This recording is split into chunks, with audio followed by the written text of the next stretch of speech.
Our Songwriter Series, hosted by Jack Ingram, features either a young, up-and-coming artist or a veteran singer-songwriter that you'd normally see in an intimate acoustic setting. And with that, here's the man himself, Jack Ingram.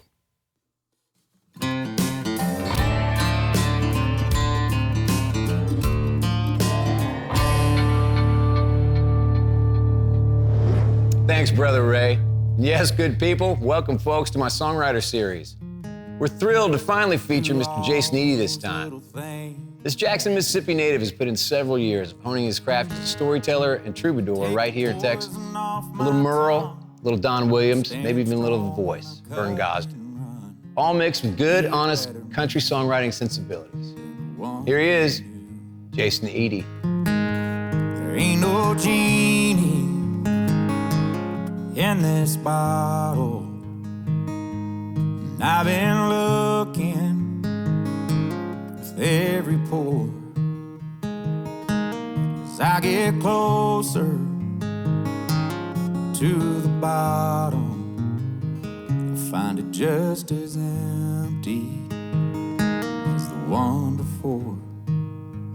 No genie in this bottle. I had the title for a while and I took it to my friend Josh Grider. We've co-written a lot of songs together, but it's always been in bigger groups of people. And this is the first time I just went over to his house, just sat down, just the two of us. It's just a throwback country song. Well, if I found that genie and he made my first wish come true, and I don't guess I'd need him anymore. It'll always be my favorite kind of song to write. You know, that's what I grew up on with Haggard and Jones and Vern Gosdin and Keith Whitley and then those guys. And I grew up in Mississippi in Jackson, and I didn't realize it at the time, but when I was growing up there, it was really a great place to grow up because everything crossed paths in Mississippi. You know, you had the blues from the Delta, and you had country, and we had bluegrass, and we would go to bluegrass festivals, and then there was soul music and gospel music in church. And without even knowing it, you know, I think I was influenced by a lot of that.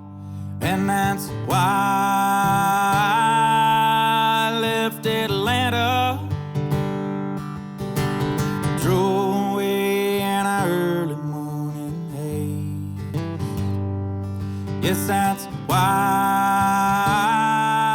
I left Atlanta. Me and Georgia seen our better days. That's why I left Atlanta. I was part of this songwriting group.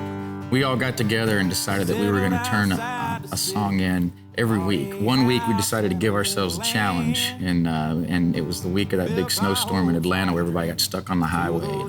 The challenge was we had to write about something about getting out of Atlanta. It's one of those songs that I wrote that I didn't realize was as personal when I wrote it. It happens a lot, you know, with songs, I think. Sometimes you know they're about you and you know that they're personal, and that's very obvious when you mean to do that. But sometimes they'll sneak up on you, and this was one of those. If we watch out and play it right, we might just miss each other tonight. I did this when I was younger, and then I kind of gave it up, you know, and I moved to Texas for a job. Getting here and seeing what was happening, and that you could make a living, you know, writing your own songs, and people responded to that. And you know, there's a lot of places I played when I was younger. They expected you to play covers, and if you played too many originals, they'd come up and they'd pull the plug on you, you know. And I learned here real fast that it's kind of the other way around. You know, you play too many covers, and they'll ask what's wrong. You know, can't you write your own songs? And the people that you get to surround yourself with here it's unlike anything I've ever seen before or been a part of. And I just love it. I love the community. I love availability to be able to do this and do it and do it the way that I want to do it without having to compromise anything.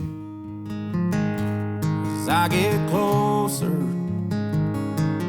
to the bottom, I find them just as empty as it was before.